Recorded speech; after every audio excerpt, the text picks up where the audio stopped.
Libye, arrêt des combats à Tripoli après un nouveau cessez-le-feu.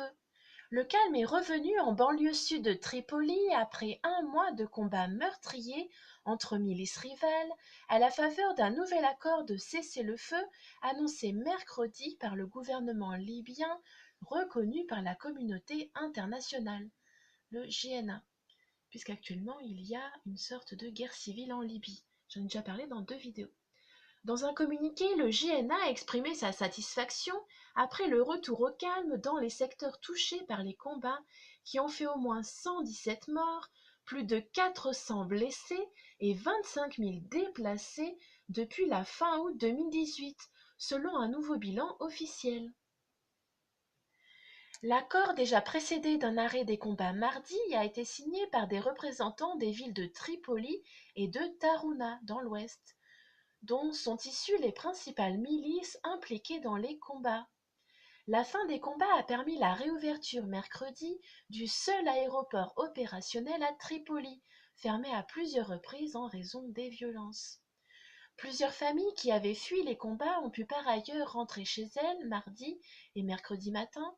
D'autres ont dû reporter leur retour après de fortes pluies tombées mercredi après-midi dans la région de Tripoli qui ont provoqué une montée du niveau de l'eau et la fermeture de plusieurs routes. Ratifié mercredi par le ministre de l'Intérieur Abdessalem Hanchour, le nouveau accord stipule le respect du cessez-le-feu conclu sous l'égide de l'ONU début septembre 2018 et qui n'avait tenu que quelques jours. Il prévoit également la formation d'une force régulière mixte, composée notamment de policiers de Tripoli et Tarhouna pour sécuriser la banlieue sud de la capitale. Mais sans une solution pérenne, viable, le nouvel accord reste aussi fragile que le premier, met en garde des analystes. On parle d'une solution temporaire. Le cessez-le-feu n'est porteur que d'une solution temporaire, a souligné l'analyste libyen Emad Badi, soulignant que le GNA et l'ONU n'ont aucune autorité sur les groupes armés.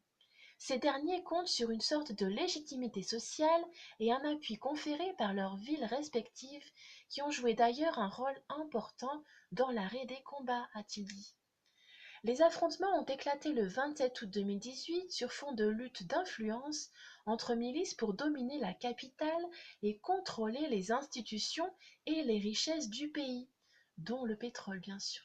Plongé dans le chaos depuis la chute du régime de Muammar Kadhafi en 2011. Un groupe armé de Tarhouna, dans l'ouest, avait alors tenté d'entrer dans la capitale pour en chasser les milices qui l'accusent de prendre en otage le GNA et de se servir dans les caisses de l'État. Il dit aujourd'hui maintenir des hommes en banlieue sud. Il avait ensuite été rejoint par une autre milice de Misrata dans l'ouest qui disait défendre la même cause, mais cette dernière a été chassée dans la nuit de lundi à mardi par ses rivaux tripolitains qui ont crié victoire. Des dizaines de miliciens de la capitale étaient visibles mercredi dans la banlieue sud, aux principaux carrefours et artères, autour de pick-up équipés de canons anti-aériens. Kalachnikov ou lourdes mitrailleuses en bandoulière, certains étaient vêtus d'uniformes dépareillés, d'autres ne portaient que des shorts et t-shirts, et aux pieds parfois juste des tongs. Je cite, Nous avançons vers le sud pour sécuriser la région et éloigner la guerre de la capitale, a indiqué à l'AFP Abdelhamid Al-Sheikh, un des commandants d'une milice tripolitaine. Le GNA a promis mercredi de tirer la leçon de la dernière escalade militaire et de mettre en œuvre des mesures de sécurité prévues par l'accord de cessez-le-feu signé sous l'égide de l'ONU. Ce texte stipule notamment la sortie de la capitale des groupes armés et de leurs armes lourdes.